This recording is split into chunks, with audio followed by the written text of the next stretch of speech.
Hey guys, welcome back. Today I'm going to show you everything that my ZR-1 needs. I tried to film this video outside today, but it was a little too windy.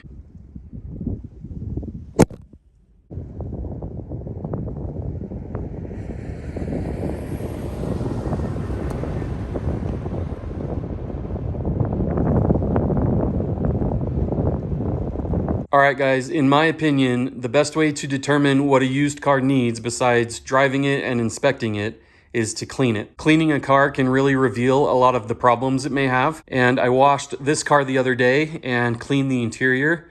And based on that wash and that cleaning and driving the car and what I've seen visually, I've compiled a list of everything that I think the car needs. Before we start going down the list, guys, I just want to say that some of the things that I'm going to mention are pretty minor, and that tends to trigger some viewers. So I just want to say, don't get triggered. I know that some of these things are minor and not a big deal, but I'm just trying to be thorough and take note of everything I've noticed. Let's start with the exterior, and the first thing I want to mention is the tires. As you guys can see, and a lot of you have probably noticed in the past couple of ZR-1 videos, these are old and toast. I think these are really old, guys. If I'm reading the date codes right, these were manufactured the third week of the year 2000. The codes are on the inside sidewall, and I can't really get my camera down in there to show you guys, so I'll probably put it up on the screen. Let me know if I'm reading that right. Again, it looks like the third week of 2000, which would make these tires 21 years old, and that's no bueno. We also have some sidewall puncture action going on, so that's cool. The front tires are by far the worst.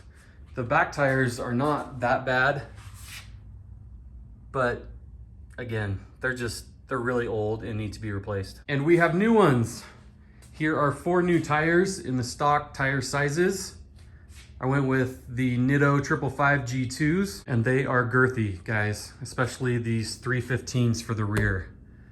I mean, look how big they are. By far the biggest tires I've ever had the pleasure of putting on an automobile. As you can see, there is some uneven tread wear, so the car does need an alignment, and I'll be sure to get that done when I put the new tires on. This little bracket piece for the side panel is cracked, so I may have to do something with that at some point.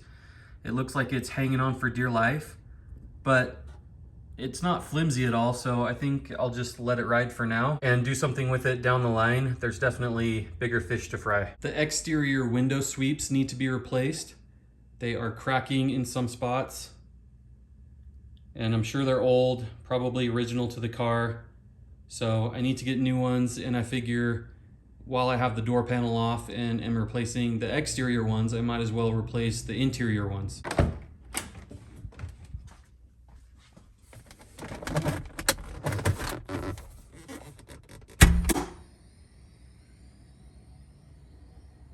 All of the weather stripping needs to be replaced. It's probably all original to the car. A lot of the pieces have cracks or chunks missing, and there are some that are just completely broken, like this rear hatch piece. One of the third brake light bulbs is burnt out, so I'll have to replace that. This little bracket attached to the air dam is literally bent out of shape, so I'll have to figure that out. The hood appears to be out of alignment.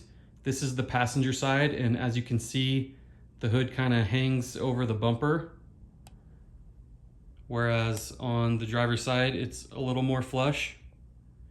So I think the hood needs some adjusting. The hood on the 89 had the same issue, and I was able to get it pretty centered. I also made a video on how to adjust and align the hood of a C4 Corvette, so be sure to check that out if you haven't already. This driver's side rocker panel has popped out of place, so I need to fix that. The Corvette badge on the rear bumper is cracked in a few spots, so I'll probably replace that at some point. And that's pretty much it for the exterior, guys. In addition to the things I've mentioned, the car could probably use some more deep cleaning, some paint correction, and either some ceramic coating or wax. I'll probably discover a few things here and there as time goes on, but that's what I got so far for the exterior. As far as the engine, drivetrain, and under the hood stuff goes, I have no idea when any of the fluids were last changed, so I'm gonna go through and change all the fluids. The car does leak a little bit of oil, so I'm gonna have to figure that out. One thing I have noticed with the transmission is if I shift into 5th gear too fast, the gears will grind. So I have to shift into fifth super slowly. I'm not sure if that's a common thing with the ZF transmissions, but if you guys have any thoughts or ideas on what that problem could be, let me know in the comments below. The next issue I'm gonna mention is an issue with the number 8 spark plug. And this is probably the issue that I'm most concerned with out of anything I'm gonna mention in this video. So there in the back, or at the top of your screen, is the number 8 spark plug wire boot. And when I bought the car, I noticed that this boot sticks out a little bit more from the spark plug well than any of the others. It just sits higher, and you can kind of see it here compared to the number 6 spark plug boot. So I did some troubleshooting, and I was able to determine that the number 8 spark plug is not threading in the spark plug hole all the way. I'll go into more detail in an upcoming video of how I troubleshooted the issue and some of the weird things I saw. I don't think that the threads are cross-threaded, so I guess that's kind of good news, but this issue does kind of suck. The car seems to run pretty good right now, but I definitely want to get this fixed. So stay tuned, there's more to come on this. Whenever I buy a car, I like to take apart the intake and just go through it to make sure that it looks okay and that it's functioning okay. I take a look at the condition of the air filter and replace it if needed.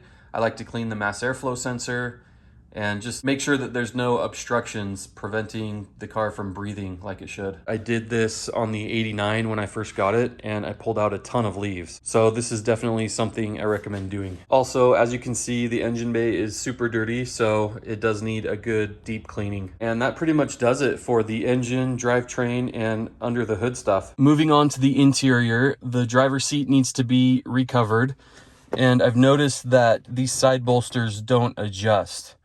When I push the button to adjust them, I can hear the motor engage, but nothing happens with the bolsters. None of the vanity mirror lights are working on either sun visor, so I'll have to figure that out. When I drive the car, the LTPWS and low tire pressure lights come on. So I pulled the codes and got 24, 34, 43, and 54. 24, 34, and 54 indicate that 3 of the tire pressure sensors are bad, and code 43 indicates that 1 of the tires has low tire pressure, but it actually doesn't because I've checked the tire pressure and it's where it should be. I would like to replace all of the sensors, but they're pretty rare, and when you can find them in good shape, they're really expensive. So I think when I have the new tires put on, I'm just gonna have all of the sensors removed. I've read that the lights on the dash will probably stay on, but a common fix for that is just to remove the bulbs from the driver information center. So I might do that. Let me know what you guys think about that approach, especially you guys who have the tire pressure sensors on your car. Let me know if that approach makes sense or if you have some other ideas or thoughts. But let me know quick because I got to put these tires on. The previous owner gave me this key fob, which actually works, but it kind of has a mind of its own. So when I walk up to the car, the doors unlock, and when I walk away, the doors lock. But when I am driving the car and have the keys in the ignition and this fob with me, the door locks continue to lock and unlock. It's really weird. I think the fob is old and it's been dropped a million times. This case is pretty rough and comes apart easily. So I'd love to replace it. If you guys know of a good option to replace this with, let me know in the comments below. If you look at the car from behind, you can see that the seats are crooked.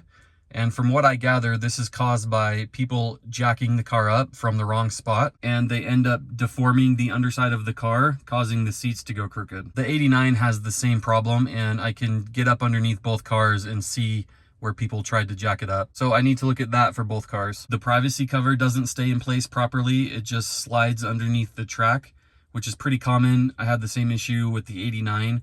And for those of you who have followed the channel, you know what I'm gonna do to fix it. Other than a few more deep cleaning passes, that's pretty much all the interior needs. When I was cleaning the interior the other day, I found a bunch of change. $4, baby. She's paying for herself. There you go, guys. That's everything I've noticed so far. Overall, the car is in good shape cosmetically and from what I can tell mechanically. It's not perfect and it does need some love, but I don't think it'll take much to get everything sorted. There are some unknowns with this car. For example, the clutch. I have no idea when the clutch was last replaced. I've mentioned the fluids. I assume that the fuel pump and fuel filter have been replaced, but have no idea when. I'm not sure if this car still has the stock injectors or not. I've read that the stock injectors are not that great, and a lot of ZR-1 owners end up replacing them. I'm not sure if that has been done to this car or not. No idea if the U-joints have ever been replaced, and I can't tell if the ride control is working or not. When I drive the car and switch through the different modes, I can't really tell a difference. I've read that you can try and start the car, get your ear in as close as you can to the actuator and have someone switch through the different modes and see if you can hear the actuator, but I haven't tried that yet. If you guys have any ideas or tricks on how to determine if the system is working, let me know. The next ZR-1 video will be part 1 of a mods and repairs series, and in that video we are going to put the new tires on, do the first mod, and do the first repair. So be sure to subscribe if you haven't already. Give this video a like if you enjoyed it, and I will see you guys in the next one.